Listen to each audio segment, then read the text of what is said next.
네, 인류의 결혼 제도가 생긴 이후로 서양인은 연애 결혼을 선호했고 동양인은 중매 결혼을 선호했습니다. 최근에는 동양도 서구화되어서 연애 결혼을 선호하긴 하죠. 우리나라도 그렇죠. 그렇지만 전통적으로는 저렇게 했습니다. 그런데 한 연구 결과에 따르면 연애 결혼한 이들이 중매로 결혼한 부부보다 이혼율이 훨씬 높다고 합니다. 그렇다면 결혼 생활의 만족도는 당연히 중매 결혼한 쪽이 훨씬 더 높겠죠. 그래서 이혼을 안 하는 거겠죠. 연애 결혼한 부부는 떨어져서는 못 살 것 같아서 결혼한 사람들인데 이들보다 객관적인 조건만 맞춰서 중매로 결혼한 이들이 어떻게 더 행복할 수 있을까? 이게 좀 믿기지 않는 조사 결과입니다. 아직도 지구상에는 부모가 정해준 대로 결혼하는 나라가 존재합니다. 그래서 배우자의 얼굴을 첫날 밤에나 본대요. 우리나라 옛날 조선시대 때 그랬는데 아직도 그런 나라가 있대요. 그런데 그렇게 결혼한 사람들이 연애 결혼한 사람들보다 행복할 수 있다. 그게 참 놀랍지 않습니까? 왜 이런 결과가 나오는지 이유를 들어보면 이해가 좀 돼요. 이해가.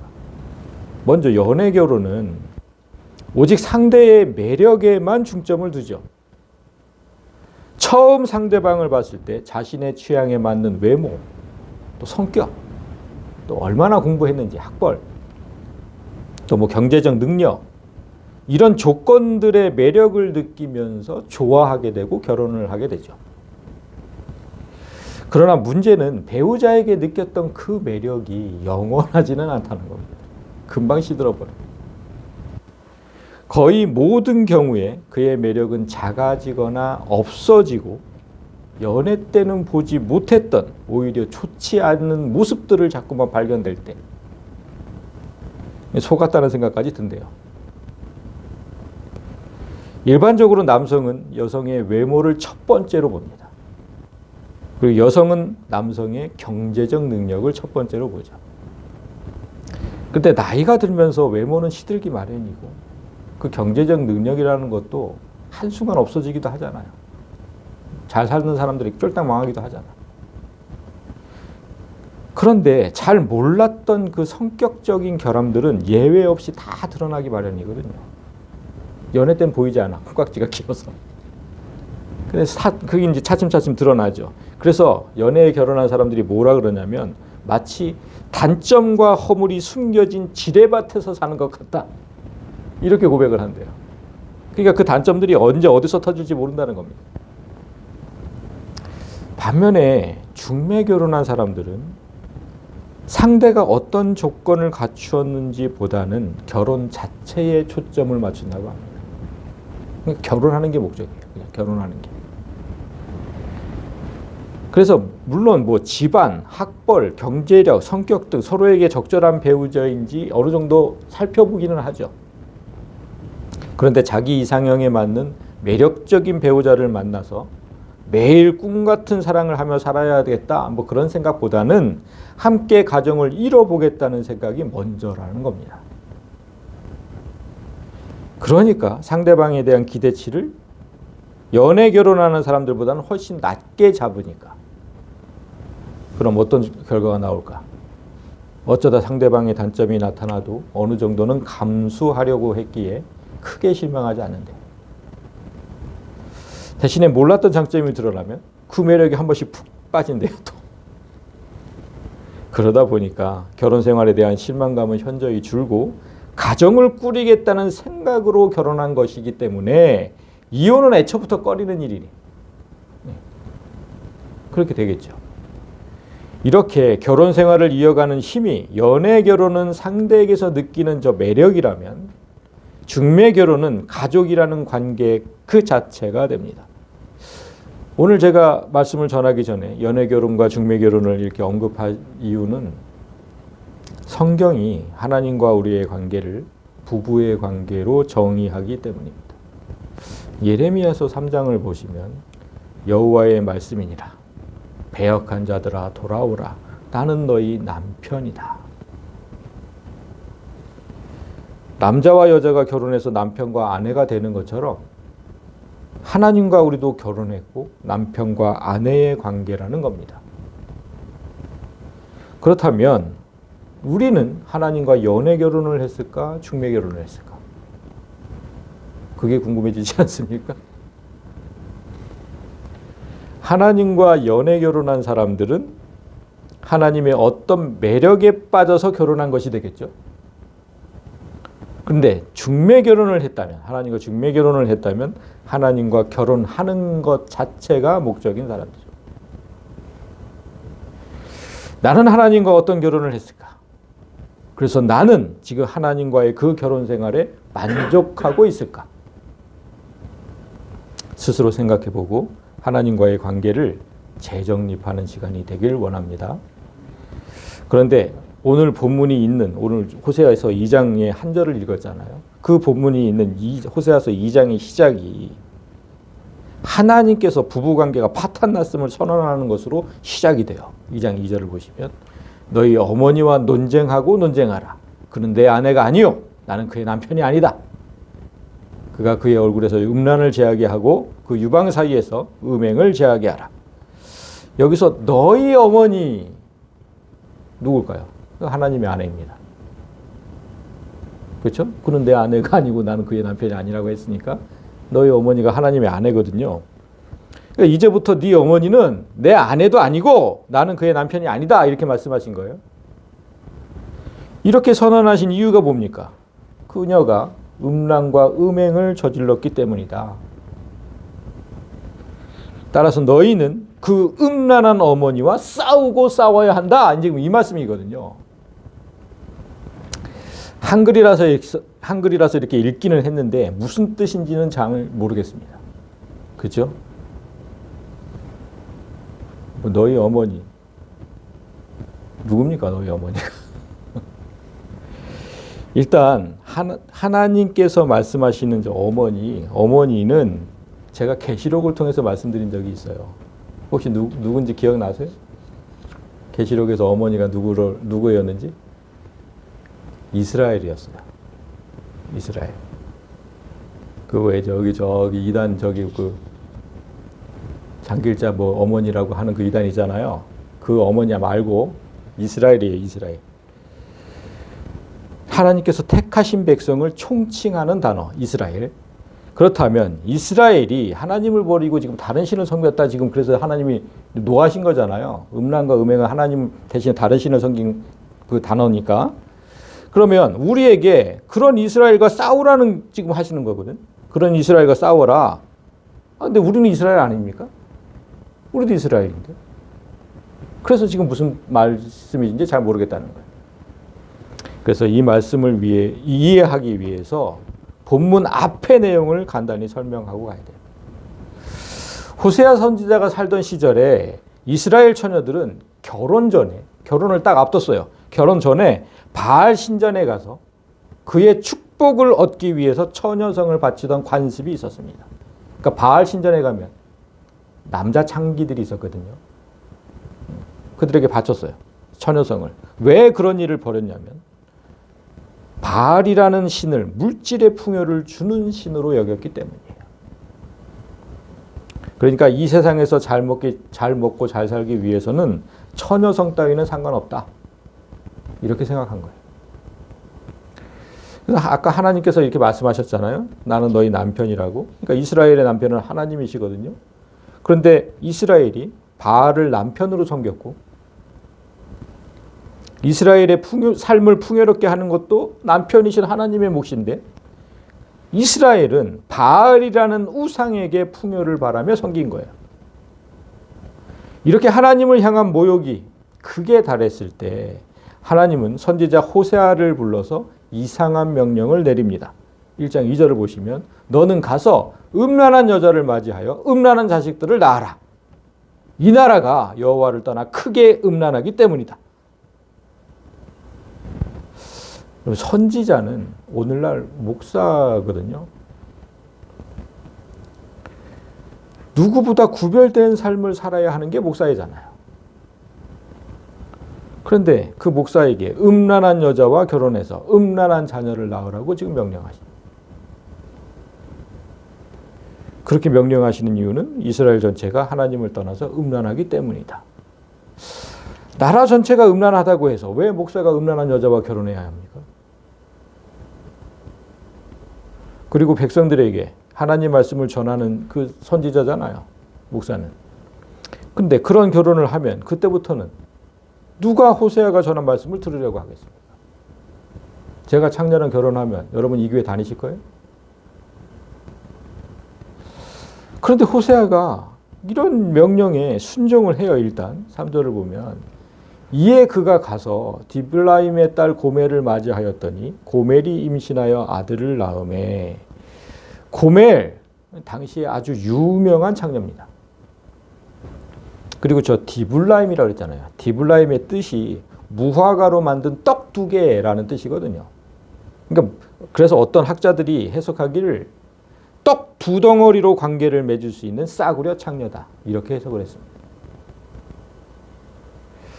호세아 선지자는 이런 여자와 지금 결혼해야 하고 자녀를 낳아야 하는 겁니다. 하나님은 이 부부가 낳은 자식의 이름을 또 정해 주셨어요. 뭐라고 이름을 지으라고. 자, 여기 보세요. 자, 첫째 아들 이스르엘로 이름을 지어라.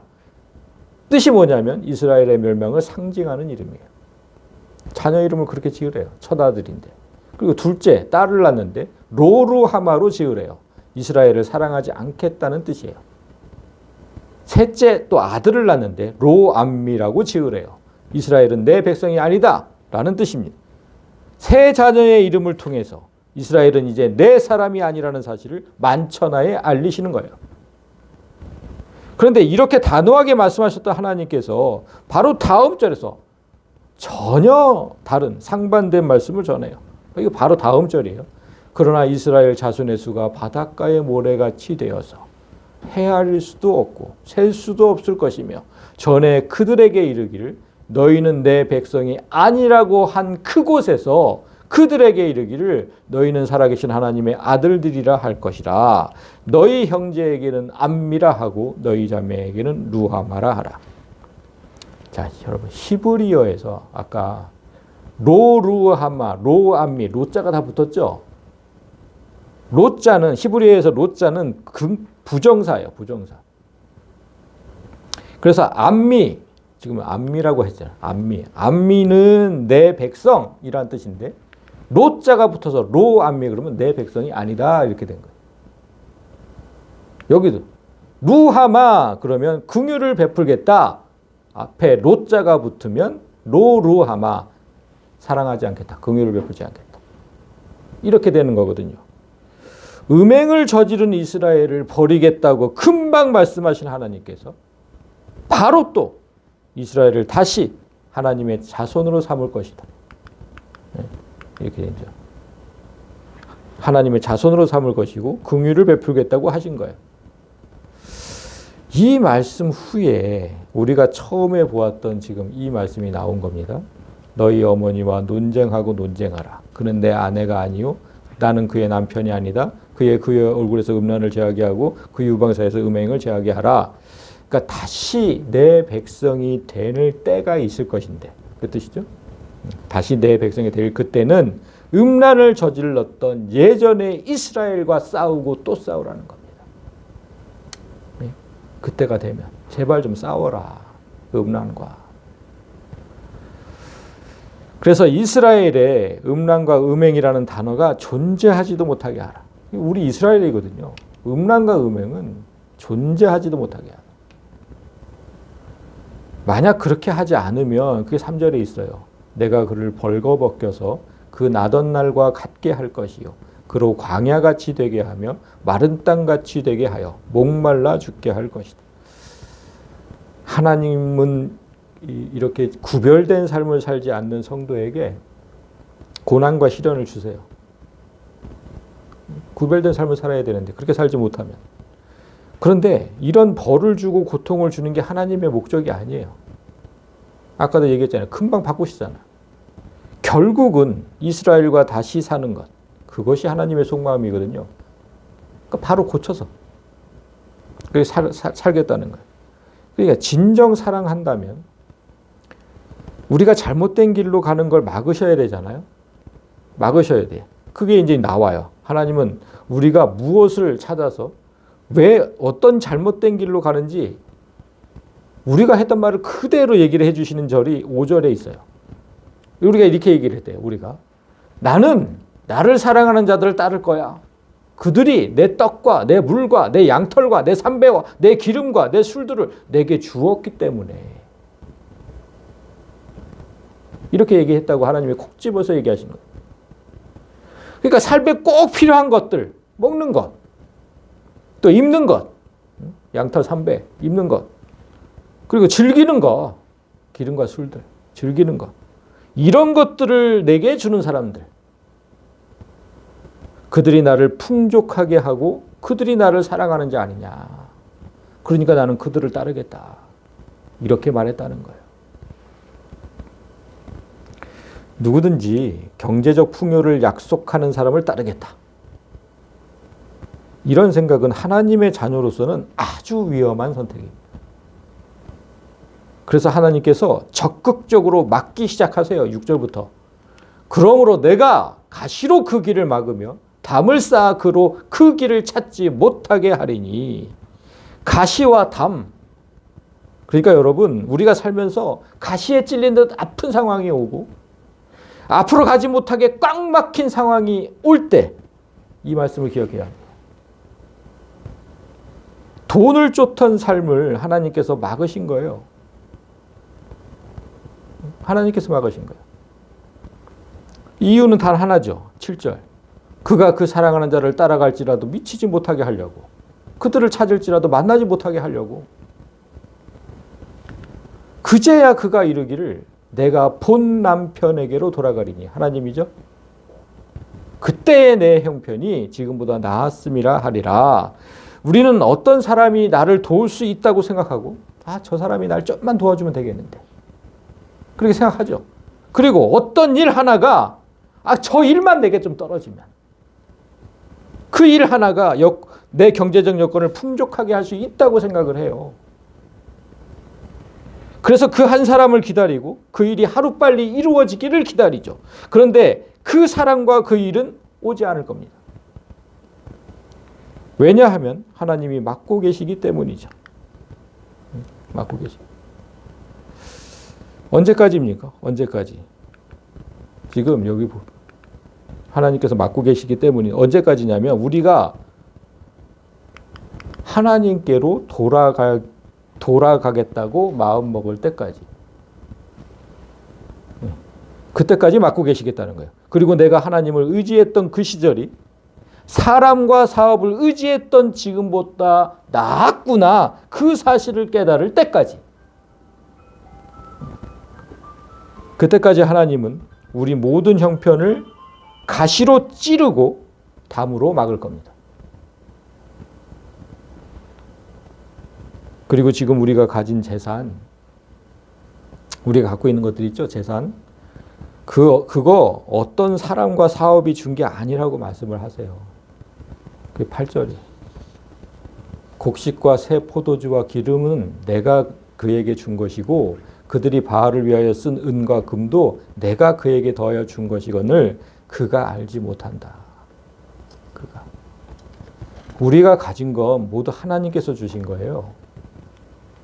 그런데 하나님께는 드리지 않고 하나님 나라를 위해서는 한 푼 쓰는 것도 아까워하면서 내게 도움을 줄 수 있는 어떤 사람과 사업에 대해서는 아낌없이 투자한다고 지금 하나님께서 비판하신 겁니다.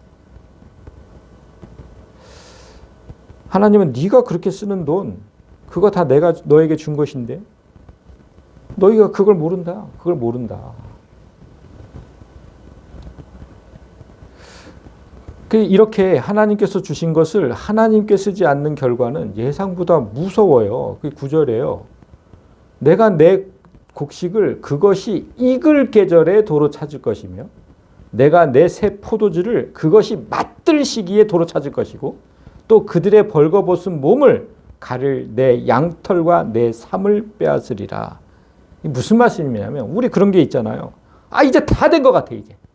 이제 금방 될 거야. 이제 내가 원하는 그것들이 다 된 것 같은데 자꾸만 그때 가서 자꾸 틀어져. 마지막에 가서 자꾸 틀어져. 그 상황을 누구든 한 번씩은 겪었을 거예요. 하나님께서 곡식이 익을 게 전에 찾아가신다니까. 다 익었는데 이제. 새 포도주가 맛들 시기에 이제 다 됐는데 찾아가시는 거예요. 추운 계절에 입을 옷을 그 겨울에 찾아가시는 이유가 뭐겠습니까? 그 모든 걸 하나님이 주신다는 걸 좀 깨달으라는 거예요. 그래서 저렇게 하시는 거예요. 이거 다 내가 주는 거야. 제발 좀 깨달아.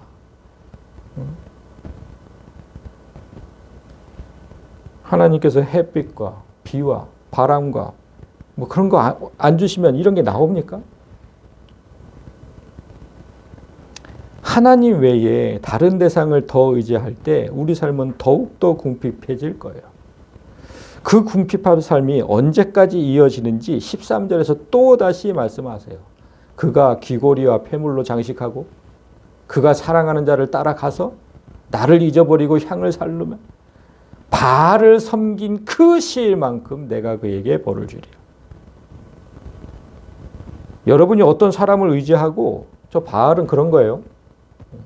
어떤 사람을 의지하고 어떤 사업에 목을 맸든지 의지하고 목숨을 건 시간만큼 하나님은 우리의 삶을 궁핍하게 하실 겁니다. 그러니까 단 하루라도 빨리 하나님 외에 의지하는 것들을 내 마음에서 없애고 하나님께로 돌아가야 돼요. 하나님의 이런 경고에도 불구하고 호세아와 결혼한 고멜은 다시 남편을 저버리고 다른 남자를 따라 집을 떠납니다. 일반적인 창녀는 남자가 자기를 찾아오길 바라죠. 그런데 이 고멜은 자기가 연애하고 싶은 자를 적극적으로 쫓아가요. 그게 우리의 모습이라고 하나님께서 보여주시는 겁니다. 너희들은 그렇게 쫓아간다. 저 사람이 나한테 줄 것 같아. 그럼 가는 거야. 고멜은 그렇게 이 남자 저 남자의 손을 거치면서 인생의 나락으로 떨어져요. 그때 하나님께서 다시 호세아에게 이렇게 명령하셨어요. 이스라엘 자손이 다른 신을 섬기고 건포도 과자를 즐길지라도 여호와가 그들을 사랑하나니 너는 또 가서 타인의 사랑을 받아서 음녀가 된 그 여자를 사랑해라. 하나님보다는 세상 사람과 이를 더 사랑하는 성도들, 향락을 즐기고, 저 건포도 과자를 즐긴다는 건 향락을 즐긴다는 거예요. 세상 향락을 즐기며 사는 성도들, 그 성도들을 하나님이 여전히 사랑하니까 그처럼 호세아 너도 다른 남자의 사랑을 받는 음녀 그녀를 다시 사랑해라 이렇게 말씀하신 거예요. 이 명령에 호세아가 다시 순종해요. 내가 은 15개와 보리 한 호멜 반으로 나를 위하여 그를 사고. 여기서 지금 제가 빨간 걸로 해놓은 이유가 있어요. 돈을 주고 샀다. 은 15개와 보리 한 호멜 반. 돈을 주고 산 거죠. 이걸 두 글자로 뭐라고? 속량. 예. 기독교에서 속량이라는 단어 많이 나와요.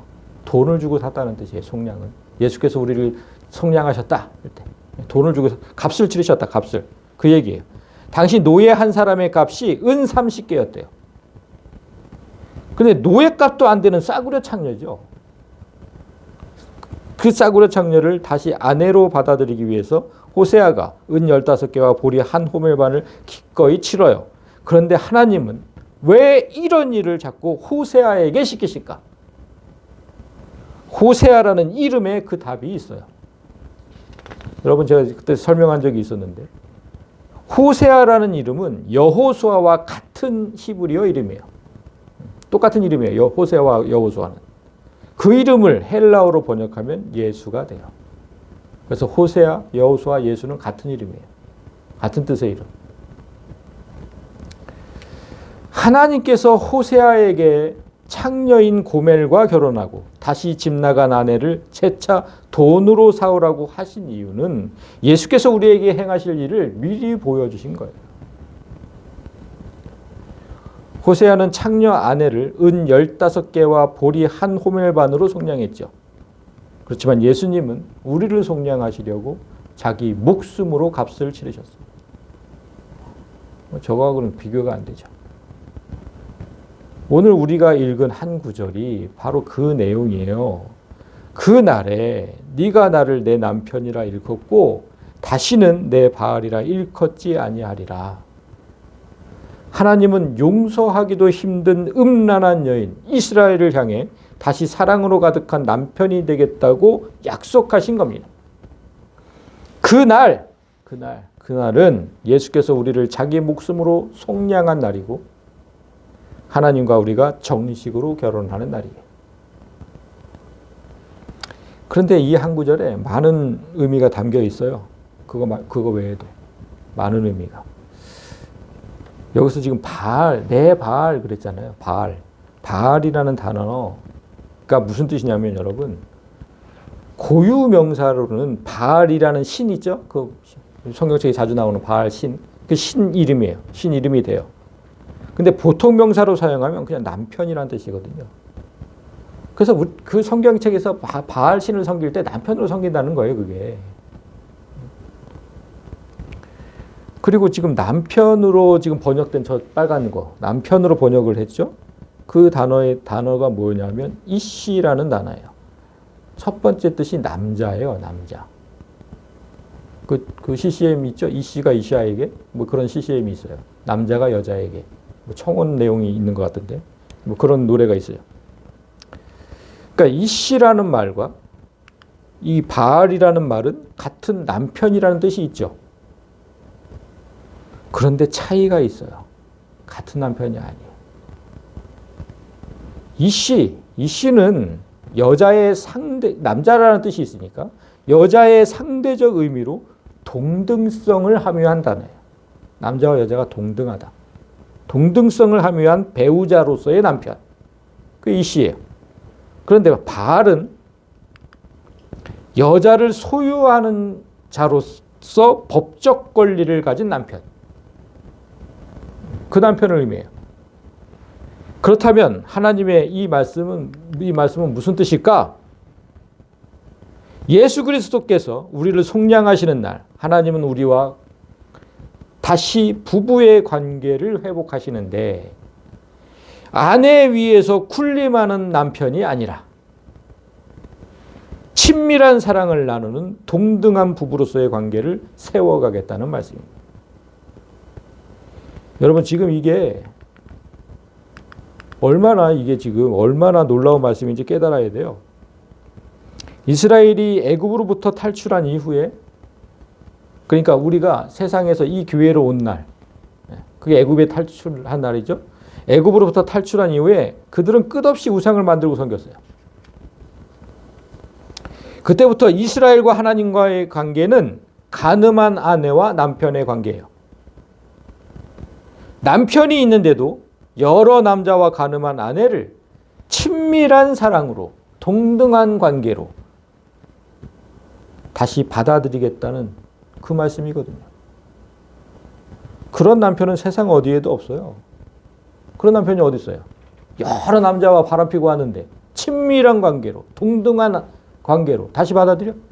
그 아내를? 세상 어디에도 없습니다. 이에 관한 일화가 하나 있어요. 유대인 남성이 그 랍비를 찾아와서 이렇게 얘기를 했대요. 선생님, 제 아내가 이웃 남자와 간음했습니다. 그래서 이혼해야 하겠습니다. 이렇게 얘기를 했대요. 그랬더니 그 랍비가 뭐라고 했는지 아세요? 안 된다. 그거 안 된다. 그 얘기를 했대요. 그래서 남자가 그럼 이런 상태에서도 제가 참고 살아야 된다는 말입니까? 이렇게 물었대요.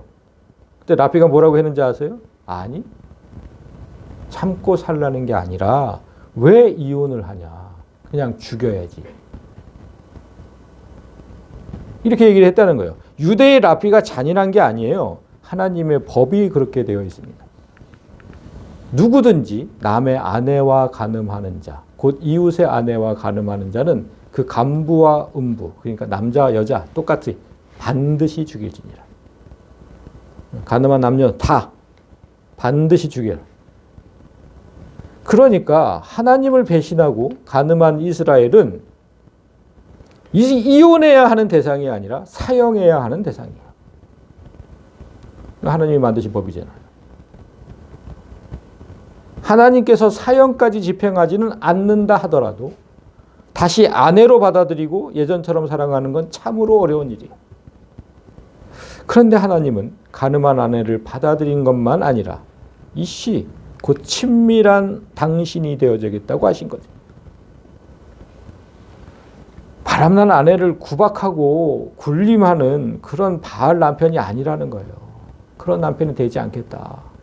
나는 자신의 모든 걸 주는, 내 모든 걸 주는 이씨 남편이 되겠다. 이거 말도 안 되는 거죠. 여러분, 우리가 하나님에게 어떤 대상인 줄 아세요? 하나님의 아들을 죽인 원수잖아요.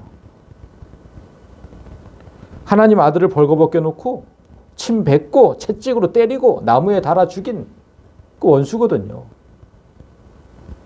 거기에 우리는 고멜처럼 틈만 나면 하나님을 떠나서 세상을 사랑하던 창녀와 같은 아내거든요. 그런 우리를 하나님께서 용서하시고 너만 사랑하는 남편이 되겠다고 하신 거예요. 하나님의 사랑이 더 기가 차고 놀라운 건 회개해라. 그러면 내가 너를 사랑할게. 그런 말씀이 없다는 거예요. 호세아서 어디에도. 오히려 14절을 보세요. 14절을. 그러므로 보라. 내가 그를 타일러 거친들로 데리고 가서 말로 위로하고. 이 14절이 무슨 말씀 뒤에 있는지 아세요? 13절. 아까 우리가 봤던 거예요. 그가 귀걸이와 폐물로 장식하고 그가 사랑하는 자를 따라가서 나를 잊어버리고 향을 살라 바알들을 섬긴 그날만큼 내가 그에게 벌을 주리라. 봤잖아요. 이 말씀을. 이 말씀 다음에 이게 나온 거예요. 그러므로 내가 그를 타일르고 그를 위로하겠다. 이게 무슨 말? 앞뒤가 맞아요? 저기서 타일러는 사랑하는 연인들이 친밀감으로 속삭이는 말들을 총칭하는 단어가 쓰였어요.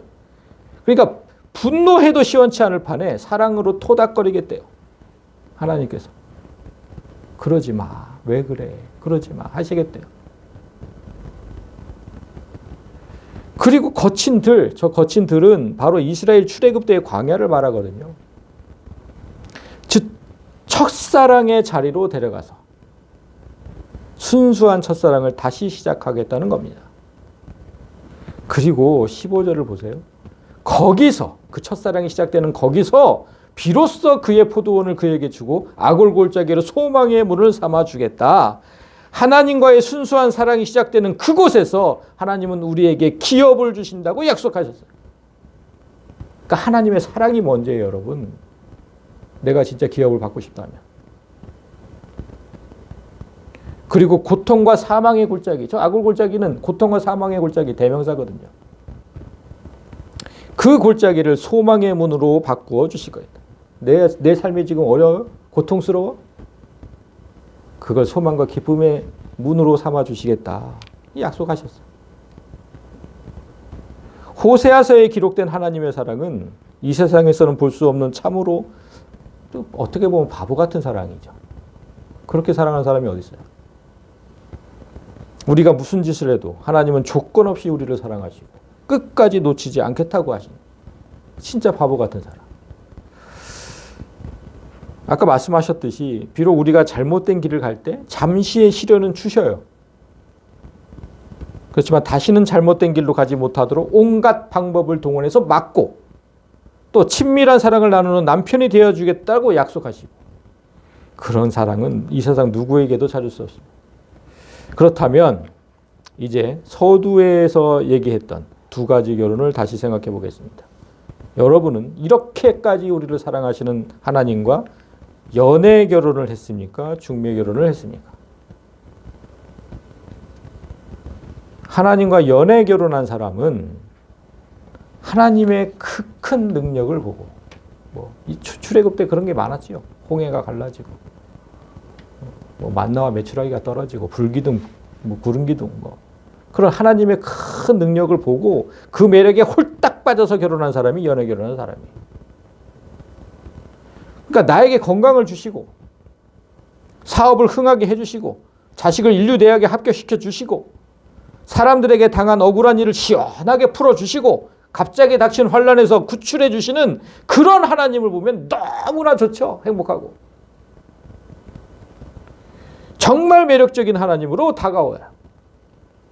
그래서 그분이 없으면 못 살 것 같아요. 하나님이 없으면 못 살겠다. 그러나 문제는 아까 말씀드렸던 연애 결혼과 마찬가지로 하나님이 항상 매력적이지는 않다는 게 문제거든요. 그렇잖아요, 여러분. 이전에는 기도한 걸 금방금방 해결해 주시더니 요즘엔 아무리 기도해도 뭐 해결해 주실 기미가 보이질 않아. 문제가 더 오히려 심각해지기도 해요. 그런 때는 성경을 봐도 뭐 성경이 눈에 들어옵니까? 기도도 하고 싶지 않고. 처음에는 이렇게 생각하죠, 성도들이. 하나님이 나를 연단하려고 그러시나 보다. 그래서 참고 기다려요. 그런데 문제는 해결되지 않고 시간이 계속 흐르면 차츰 이런 생각이 들어요. 아, 하나님 안 계시나? 나를 잊고 계시나? 이런 의심들이 계속 스물스물 올라와요. 하나님에 대한 원망과 불평이 하나둘 쌓이기 시작하더니 마침내는 주일에 교회 가는 일조차 무의미하게 생각돼요. 그래서 빠지는 거예요. 안 나오는 거예요. 이러한 증상의 원인은 의심할 여지 없이 문제를 해결해 주시는 하나님의 전능한 그 매력에만 관심을 쏟았기 때문이에요. 이거 정말 위험한 신앙이에요. 이런 신앙이 계속되면 조급증이 생겨요, 여러분. 조급증. 놀라운 체험이 없으면 하나님을 향한 그 열정 다 쉽게 냉각돼요. 그렇게 권태기가 오고 쉽게 헤어져요. 사람 부부와 똑같다니까. 권태기가 와요. 그리고 헤어지고. 그래서 하나님과 성도의 관계는 중매 결혼과 같아야 해요. 하나님과 함께 사는 것만이 목적인 사람. 그런 사람들은 어지간해서 하나님께 실망하지 않거든요. 뭘 주시든 안 주시든 하나님이 나와 함께 계신다는 그 사실 하나만으로 기뻐해요. 그래서 예수 그리스도의 중매로 우리는 하나님과 중매 결혼을 한 겁니다. 예수님께서 중매를 쓰신 거거든요. 자, 말씀을 맺겠습니다. 결혼 주례사에 단골로 등장하는 권면이 있어요. 주례사들이 단골로 하는 권면. 죽음이 둘을 갈라 놓을 때까지 비가 오나 눈이 오나 서로 양보하고 인내하며 함께 힘을 모아 잘 살라는 것이죠. 여러분 많이 들어보셨죠? 죽기 전까지 다른 것에 한눈 팔지 말고 헤어지지 말라는 말은 하나님과 우리의 결혼 생활에도 가장 중요한 문제입니다. 하나님은 오늘 말씀을 통해서 나는 어떤 일이 있어도 너를 놓치지 않겠다고 약속하셨어요. 그럼 이제 우리 차례죠. 우리만 그 약속을 하면 돼요. 내가 원하는 것을 주지 않으면, 하나님의 전능하신 매력이 사라지면 언제든 세상의 마음을 빼앗기는 그런 결혼 생활을 하지 마세요. 그런 결혼 생활. 그건 고멜과 같은 결혼 생활이에요. 하나님이 해주시는 것에 일희일비한다면 하나님과 사랑 없는 결혼 생활을 해나가는 거예요. 불행한 거예요. 사랑 없는 결혼 생활이 얼마나 불행합니까? 호세아 선지자가 간절하게 외쳤던 말을 끝으로 소개합니다. 오라, 우리가 여호와께로 돌아가자. 여호와께서 우리를 찢으셨으나 도로 낫게 하실 것이요 우리를 치셨으나 싸매어 주실 것입니다. 원래부터 우리는 하나님의 것이었으니까 하나님께로 돌아가자는 겁니다. 그것만이 우리의 상처를 낫게 하고 우리의 모든 아픔을 치료하실 겁니다. 이 말씀이 오늘 여러분 모두의 마음을 촉촉히 적시고 여러분의 신앙을 다시 세우는 계기가 되는 말씀이기를 주님의 이름으로 간절히 소망합니다.